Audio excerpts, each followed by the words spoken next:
Can you be lazy on record store day and still find the albums you were looking for? Let's find out. Giant orange records. I always end up staying out late the night before record store day. This year I went to see Shannon and the Clams in West Palm Beach. It was a great show and totally sold out. The other bands, Lost Noobs and Being Dead, were also great. We got home at 1:30 a.m. My former in-laws dropped off my son at my house at 8 a.m. because they needed to go somewhere that morning. The local record store opened at 8 a.m. I had to be at work by 10 a.m. Could I make breakfast for my son, get to the record store on time, drop off the records at home so they don't melt in the car, and still get to work on time? Let's find out.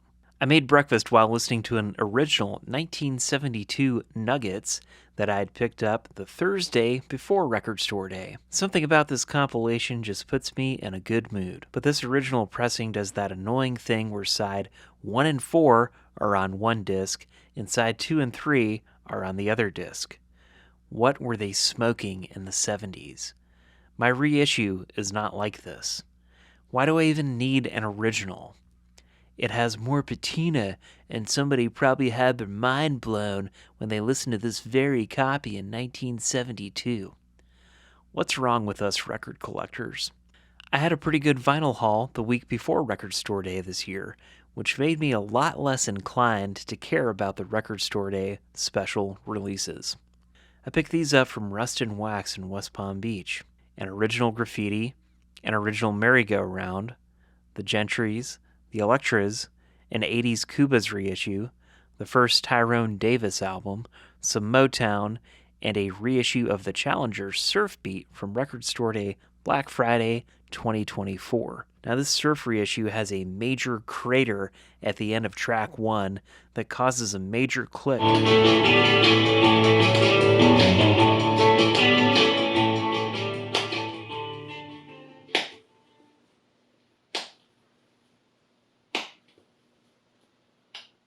It's a brand new record, and it costs $30. You hear a lot about the lack of quality control on new vinyl. It happens from time to time, and it's really irritating. My Kinks Village Green reissue from 2018 that I bought in February of 2023, it was new old stock, has a major skip in it. It's a brand new record. I unpacked it myself, but I digress. So yeah, 2 days before record store day, I picked up the original Nuggets and 2 Standells albums, R.I.P. Larry Tamblyn, from Sounds Good Music in nearby Port St. Lucie. I also had a Discogs order of some awesome stuff that showed up that week. Some of these had been in my want list for many years, and I just went ahead and ordered them. So yeah, you could say I'm all set for a while. I kind of hate it when I find so many good records in such a short time.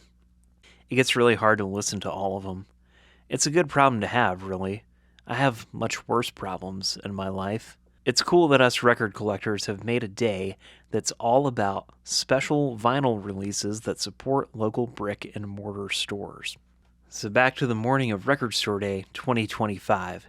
This day only happens once a year. Oh yeah, so we had egg whites for breakfast because normal eggs are expensive in 2025. We got to the record store shortly before 9 a.m. There were 2 other customers there. There was no line. They had 3 of the items I really wanted. I picked up 2 of them. Then I dropped off the records at my house, picked up my camera equipment, and went to work at a local Earth Day celebration. The weather was beautiful. My son was with me as my little helper.